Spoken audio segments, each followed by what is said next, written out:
up the two-day process that we had concerning public debt discourse in Zimbabwe. And without wasting much time, let me now hand over to the ZimCode board chairperson, Mukasiri Sivanda, who will take us through the next process. Thank you. Thanks very much, Angela. And let me start by thanking you all for coming to this press conference, because as ZimCode, we really value the important role the media has to play in terms of complementing the CSO's efforts to promote a greater accountability, to hold the powerful to account. So we thank you very much for coming here. And without wasting time, I would want to give this opportunity to John Maketo, just to give us a background of why are we here and what is it that we intend to achieve. Thank you. Over to you, John. Thank you very much, Mr. Swanda. Good afternoon to you all. So the Zimbabwe Coalition on Debt and Development had a two-day conference in Daba discussing issues about public debt in Zimbabwe. And the background to this conference is that Zimbabwe is currently in a debt distress situation. That simply means that we are owing more than we are able to repay sustainably. And it is an issue of concern to us as citizens, and so this conference was just seeking to build consensus around citizens, around stakeholders. We had the Ministry of Finance here, we had the Public Debt Management Office here. We also had people from the Reserve Bank of Zimbabwe and other stakeholders concerned, including civil society organizations and regional organizations from across the SADC region who are here represented, where we are also borrowing lessons in terms of how they've tackled their debt situation in their respective countries.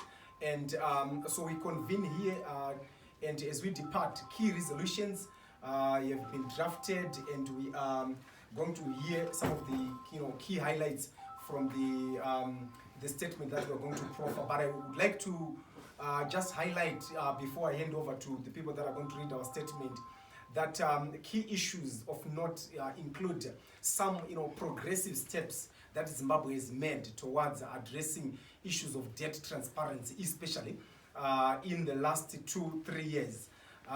It has been unprecedented that we saw the Debt Management Office regularly producing a debt register, a debt bulletin. This is also unprecedented in other countries. So we are moving toward the right direction in terms of debt transparency. We are also moving in the right direction towards stakeholder engagement in terms of public debt management, debt transparency, debt accountability, and debt justice. And so we want to continue to engage with all relevant stakeholders, and we are simply saying that debt is an issue that concerns all of us. But for now, I hand over back to the chair. Thank you. Thanks a lot, John, for that important groundation, the background as to why we're having this conversation. And like I started, acknowledge the media for being present, and it's important also we acknowledge other stakeholders that we work with, the board members here, and also the regional actors that are here, and more importantly, the socio-economic justice ambassadors, Tando Bwinji and Chiwoneso Kanoyangwa, who are going to read the statement. But before they do so, it's important that when we talk about debt, we understand that this is at the core of the challenges that we are facing in Zimbabwe. So when we're referring to civil servants, the struggles that they face in terms of better working conditions and better salaries, it's about wage evasion. Government does not have money to pay civil servants. And that is also the impact of poor management of debt, because the debt also erodes government's fiscal capabilities. It is about at the heart of the challenges that women face when they want to access maternal health care. When students at various universities and colleges are having challenges in saying, how do we pay these these exorbitant charges in terms of access to education? It's because government can't have enough resources to be able to finance that. Talk about shortages of water, anything challenges that you face, the poor roads and everything else, it all revolves around how development financing is taking place. But broadly, it's also that clear understanding that the challenges that we face as a country are also multidimensional and also global in nature because of the broken global financial system. So this Zimbabwe cannot get out of this situation alone. We need a global solution to this global challenge. And part of the work that we are doing as civil society is to appreciate that the technocratic challenges are well articulated, but what is the missing link is the political will. So when we ask how far, is to try to demystify, rally everybody together to be able to understand why it is so important for us to mobilize and create and generate that sufficient political will for government and to take action when it comes to sustainable debt management. So let me hand over this to Tando Gwinji and Chioniso Kanayanga to read this statement. Thank you, Chairperson. I will just go straight into reading the statement. The Zimbabwe Public Debt Indaba, convened by the Zimbabwe Coalition on Debt and Development from 29 to 30 March 2022, highlighted shared concern among civil society and policymakers over the deepening debt crisis in Zimbabwe and in the SADC region at large. Heavy indebtedness is at the core of Africa's socio-economic development challenges. Zimbabwe is not an exception. Debt servicing diverts money meant to finance public expenditure, resulting in poor access to basic services, health, education, water, and sanitation. Latest International Monetary Fund (IMF) debt statistics confirm the reversal of nominal macroeconomic gains. The consolidated debt is now projected at 19.3 billion United States dollars at the conclusion of Article 4 consultation with the Zimbabwe on 21 March 2022, which acknowledged fiscal gains. The balloon 19.3 billion consolidated public sector debt represents 68.1% of the GDP, a threshold above acceptable ratio, with public and publicly guaranteed external debt standing at 17.59 billion, of which the errors are at 13.1 billion United States dollars. These are not numbers, but drivers of poverty and inequality in Zimbabwe. Why women in Binga, for instance, struggle to access maternal health care. Debt is ballooning amid the spiral illicit financial flows and failure to widen government revenue from the country's vast mineral wealth. Government has a 12 billion mineral export earnings targeted by 2023, yet the mining tax revenue targets to finance basic service provision are barely mentioned. From 50 billion United States dollars lost annually as revealed by the African Union or Economic Commission from Africa's high-level panel report on illicit financial flows, Africa now loses more than 88.6 billion annually, according to United Nations Trade and Development's Economic Development in Africa report of 2020.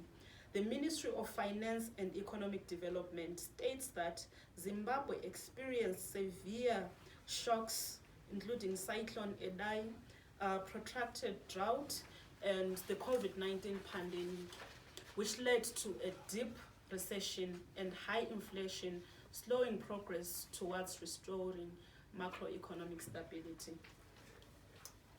Zimbabwe's real GDP rose by 6.3% in 2021, reflecting a bumper maize harvest, strong pickup in mining, and a buoyant construction compared to the 2019-2020 period, where it contracted cumulatively by 11% during 2019 to 2020, and inflation reached 837% by July 2020, according to the International Monetary Fund. Key drivers of the debt, officially recorded as $13.7 billion in December 2021, are embedded in governance challenges post-2000 land reform program in the Democratic Republic of Congo, which precipitated extrajudicial fiscal processes covered by an overdraft from the central bank.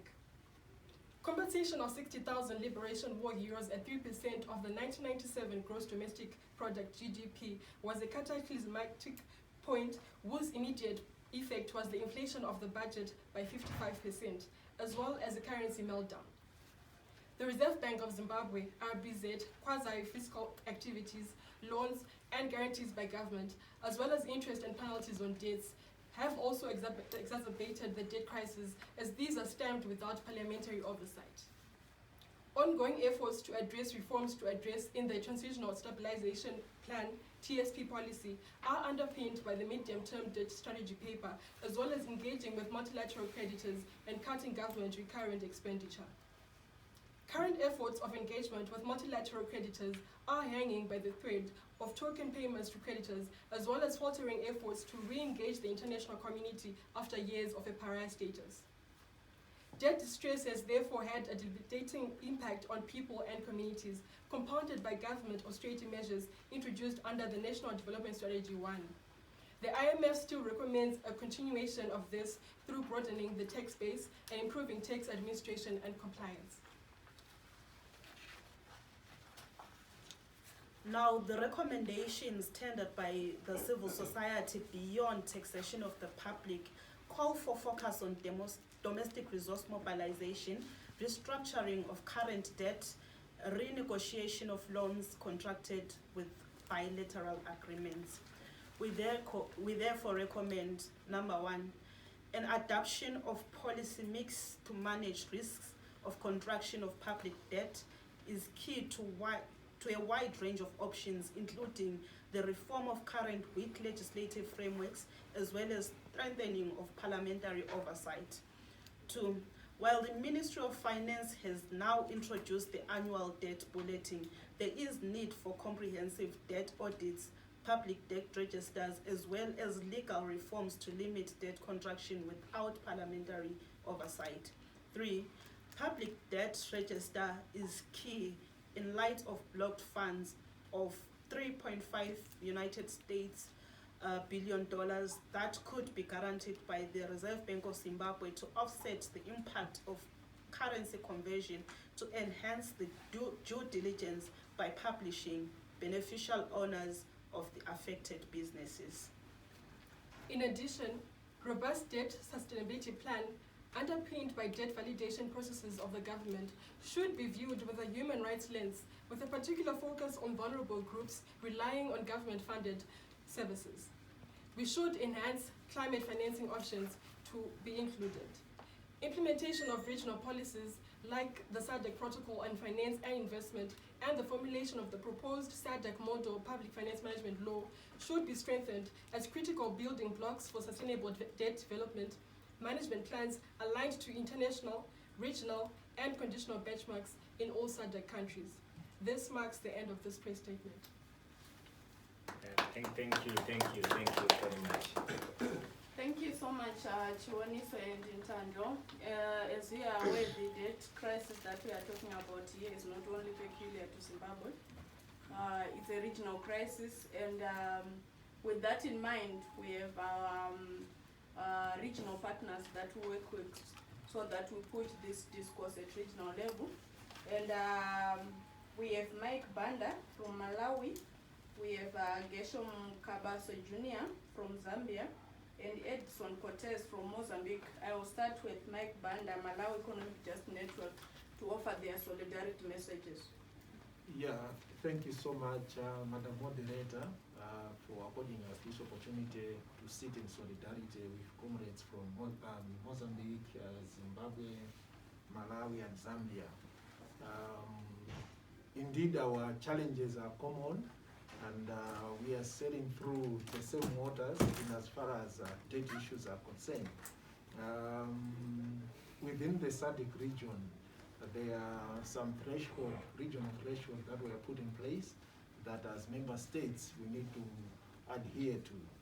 But going through the discussions from yesterday, we can all testify to the fact that we are not even adhering to that.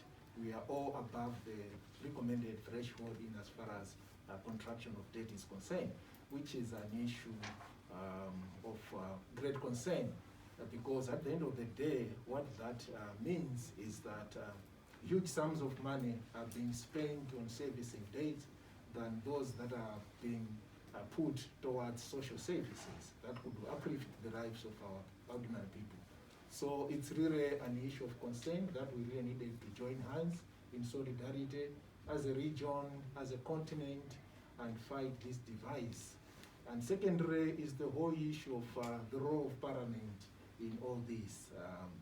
We have all adopted the democracy, which is representative, where we elect members of Parliament to represent us in our August houses. So all what we are seeing from the discussions from all the 4 countries is some weaknesses of our members of Parliament in as far as handling these processes are concerned.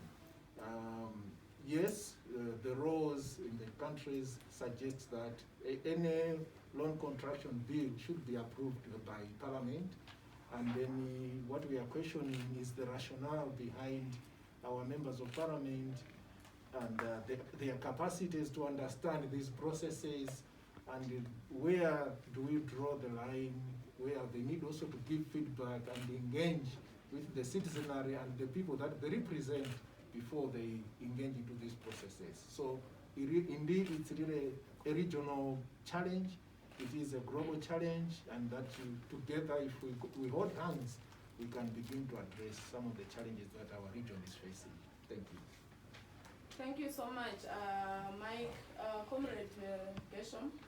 Okay, thank you very much. From what we have observed and heard since the last time we were here, and from yesterday's discussion and today, we have just come to a conclusion that in all the 4 countries, and that the countries that are not here, the documentation in terms of public finance management acts, and as well as management of the strategies, we have the similarities in terms of how to handle this. But the root cause of the debt crisis, which we are all experiencing in one way or another, is about the enforcement of the acts. Because if the strategies and the acts are properly followed, then which means even these debts we are now experiencing could not be there. So what we are calling upon all the parliamentarians, starting from the all lower levels, the councillors, the MPs, even to the presidential, if they can put measures that will be able to enforce the acts and the flowery organization of the words that have been embedded in the different acts. So if the enforcements properly adhered to, then I think the Southern African region will have a debt-free solution to many things we are experiencing. Yeah, then secondly, we want also to be in solidarity in terms of strengthening the advocacy for improved resource local mobilization. Because if the local mobilization of resources are properly captured in terms of taxation, then many of the countries within Southern African region will have the revenue for growth. And as a result, if the proper taxation is properly captured, then which means the resource paying avenue will be enhanced and broadened. So I think these are the things that we need to work on, and primarily the root cause of this is lack of understanding and capacity from the grassroots as well as the policymakers. So this is what we are calling upon in terms of finding the long-lasting, which is enforcement. I thank you. Thank you so much. That's Gesham Kabaso Jr., National Coordinator of the Zambia Social Forum. We now move on to Edson Cortez from the Center for Public Integrity from Mozambique. Thank you. We are here to support this initiative because we think this is a big issue in our countries. Even in Mozambique, we face the problems of debt, and we know that these problems have the capacity to undermine the future of the next generation in our countries. Thank you. Thank you so much for the regional solidarity messages. Maybe our board members. Okay, just to add that the issue of debt lies at the core of social and economic injustice issues. It was distressing watching that clip from Malawi, the finance minister coming out brazenly about the neoliberal policies which the government of Malawi is taking. One can actually see the similarities with what Minister Mtuli is doing here in Zimbabwe. So the call will be to the social movements in the SADC region to similarly come together and close ranks and confront this neoliberal attack on the very livelihoods of people, attacks on social service delivery, and build towards a People's Summit, which we hold annually as the Social Movements of Africa. That is going to be a defining and turning point to say, as the people of Zimbabwe, our countries, as the peoples of SADC, our countries are not for sale, and that our lives matter too. Thank you. Thank you so much. That's Tatenda Mombeyarara, who is also the Zimcod Northern Region Chairperson. We now move on to Samuel Wadzai, who is also the Executive Director for VSET. Okay, thank you so much, Angela, and thank you so much, colleagues from the media for joining us. I think mine will just be an opportunity to again extend our gratitude to our comrades from other countries from the Southern African region for being part of this conversation. It's important that we show unity. Our leaders should see that we are united as we are pursuing this economic emancipation. So I would like to thank you on behalf of the Zimcod board and all our local partners. I think everyone was excited. The fact that we had representatives from the government and even the Parliament of Zimbabwe should be a comforting starting point to everyone.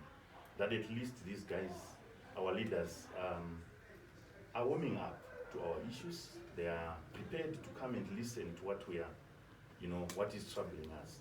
So it's an opportunity then for us to make sure that we build bigger and solid solidarity platforms and ensure that we bring them to the table, they listen to our issues, and continue to knock on the door so that we protect the future of our children. We protect the future of this region. It's very important that we continue to show that unity. That's why I'm so happy that we had our colleagues from other Southern African countries. Thank you so much. Thank you so much, Samuel.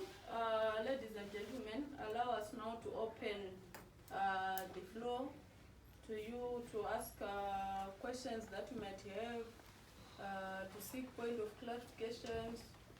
So it's now open for you guys. Any questions?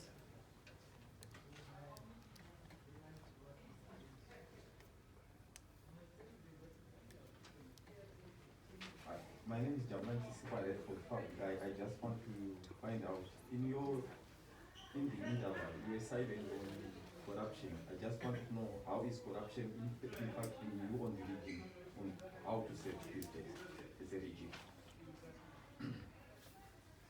Is it clear? Yes, can we take a look more? Yes. Any other question, comrades?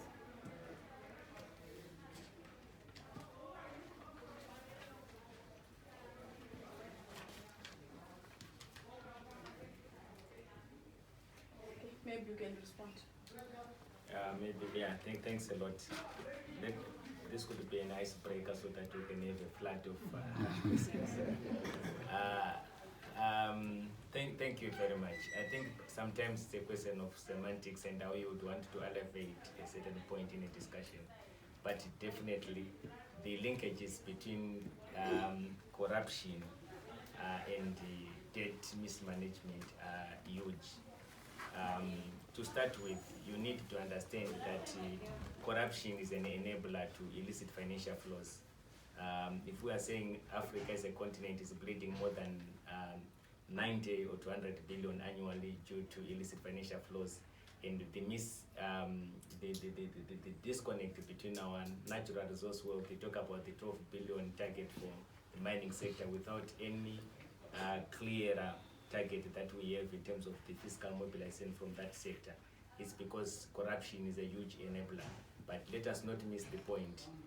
The big pocketers in this game are your multinational corporations that account for 60% of illicit financial flows from the continent. But also corruption plays not only in terms of the revenue side, why government is forced to borrow to plug a deficit, because it cannot raise enough of revenue. It also comes in terms of how you expend the money that has been borrowed. Normally the public, in terms of public procurement, they are sort of like overpriced, the cost is inflated. You are also looking at procurement which is linked to the debt providers. If it's China, if it's Europe and so forth, these conditionalities do also come into play, which means that the economic spillovers are limited. But basically the linkages between poor debt management and the reason why we have the challenges that we have because of debt, corruption is a huge enabler to these challenges that we are facing.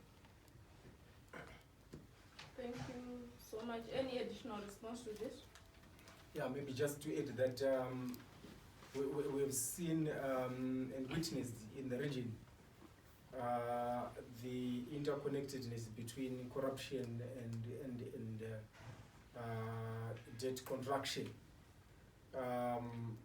with debt assumption particularly being used as the means to transfer the debt burden from private entities, private individuals to the general public, where would then in that case cite issues around abuse of office or abuse of privileges. For example, you talk about parliamentarians, ascending to a bill that seeks to assume a debt that maybe probably some of the members of parliament have benefited from. You would easily relate that to corruption and the linkage between debt and corruption.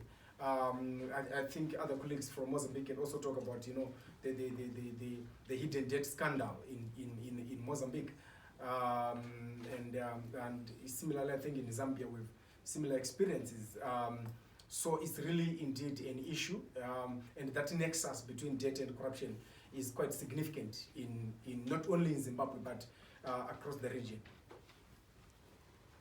Thank you so much. Any further questions, comrades?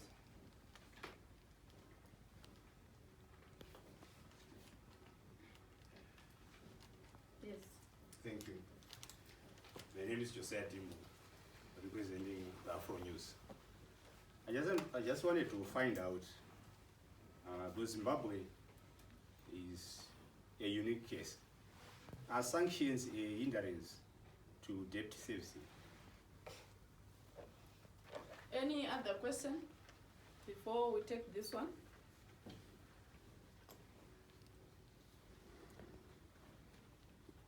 Okay. Thank you very much.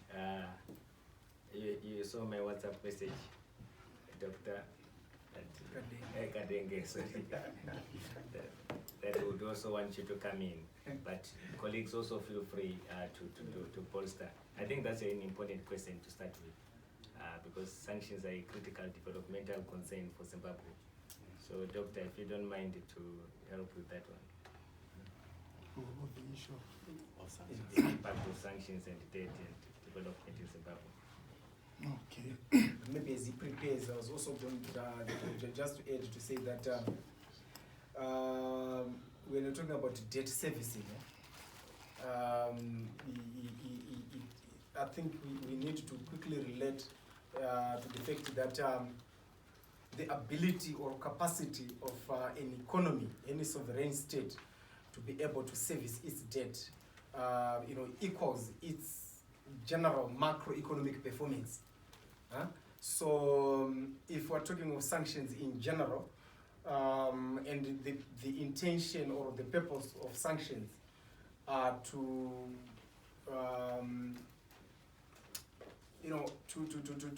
ensure that they generally serve to affect the macroeconomic performance of an economy. And therefore, if the economic performance of the economy is not doing well, it means that the capacity of that nation to service its debt is not also what going to be very good. But Zimbabwe is a unique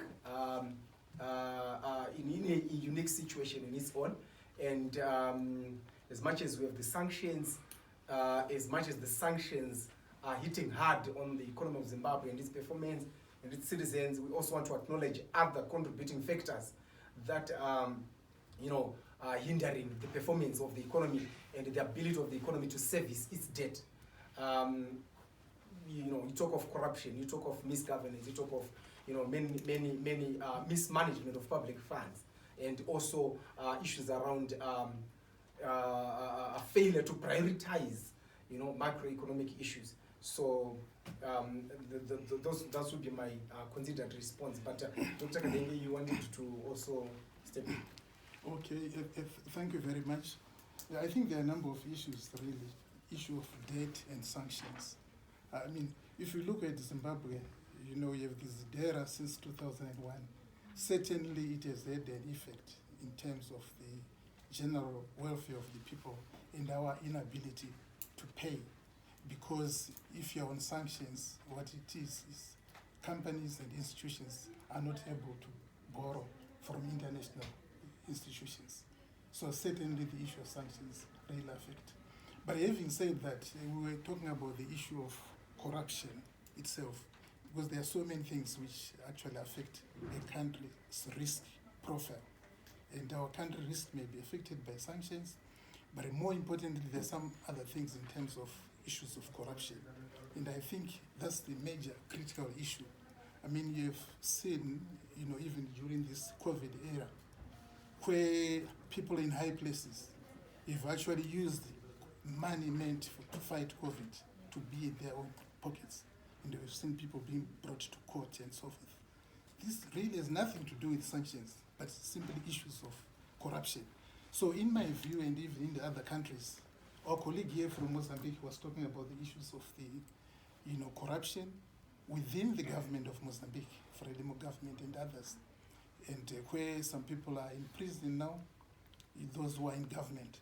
So, we cannot simply be giving an excuse of sanctions.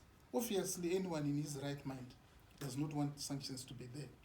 But by now, there are a number of issues. The Reserve Bank issues, which we are talking about, the RBZ debt assumption duty. I remember in 2015, when the current governor of the Reserve Bank came up and we had a workshop when we were discussing about the issue of the Reserve Bank assumption bill, where conflicted members of parliament actually voted for that bill.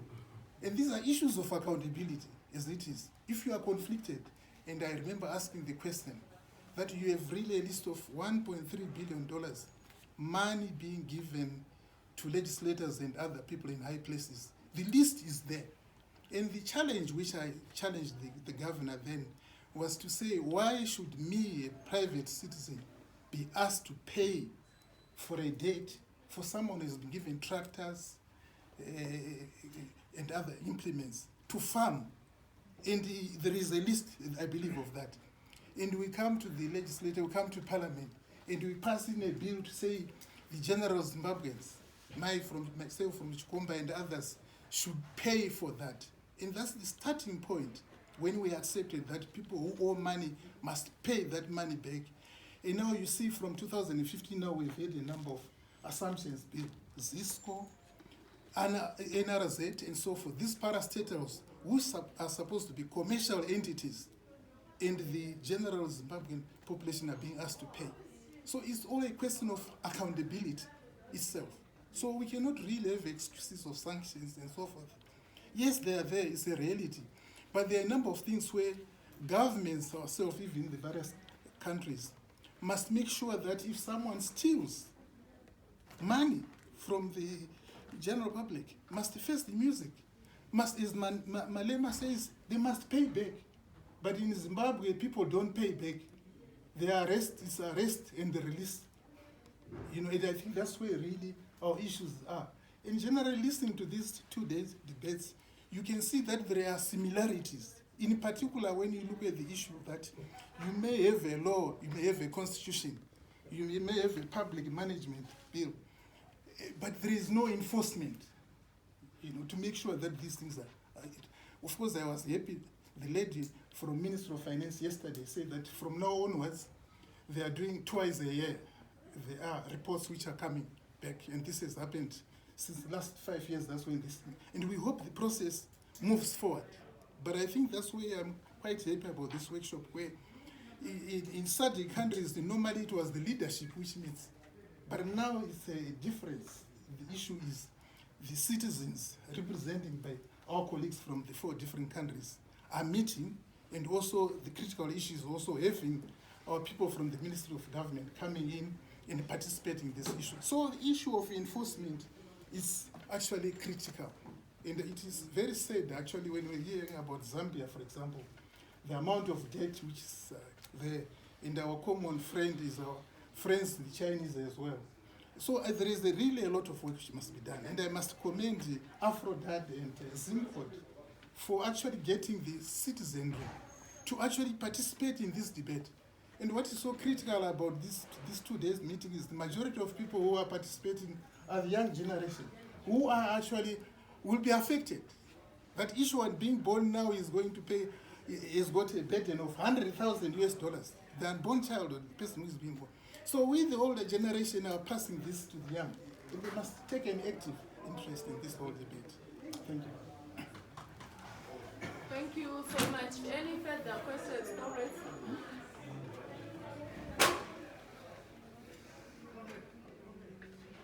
If there are no more questions, then let me hand over back to the board chairperson for just rounding up the process. Thank you very much, Angela. And let me check my WhatsApp messages. Perhaps others thought it wise to ask via WhatsApp than methods of participation at event. Did anyone make use of my WhatsApp message? All right, thank you very much. I think the issues are quite clear, and we thank you all for coming to this press briefing, and particularly the fellow board members, the socio-economic justice ambassadors. They articulately, it's about ownership. You understand? By articulating this agenda, it's about ownership, showing that the girls, the women that are affected, they are also at the center of these conversations when it comes to debt. The regional counterparts, it's important that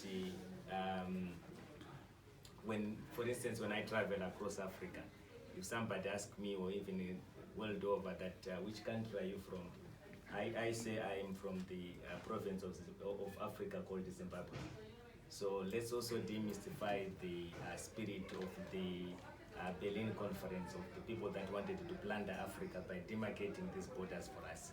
So I'm not seeing people from countries such as Malawi, Mozambique, Zimbabwe, and Zambia. I'm seeing my brothers and sisters. I'm seeing Africans that we are meeting together, grappling with the same issue. But more importantly, I want you to refer, I know you want to write stories out of this, which is quite important. So number one, those of you who remember, last year, I think John, under Afrodad, for the whole of Africa, we met again to deal with this debt issue challenge, but looking at it from the scale of the continental, at the continental level. And there was a Harare declaration that is there. But because we need to continue with the pace, momentum, keep knocking, so that we make it difficult for policymakers to ignore us.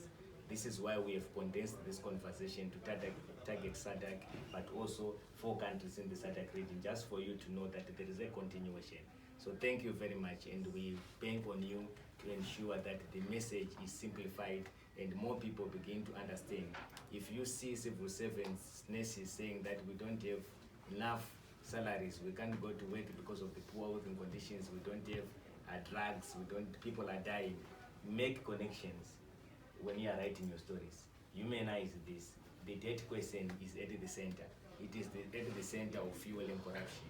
it is at the center of also weakening government's revenue base, not only taking from what the government has received. So it's a twofold. It reduces what government earns, and also it limits the impact of the expenditure that government is making through also public procurement. So with this, I thank you, colleagues.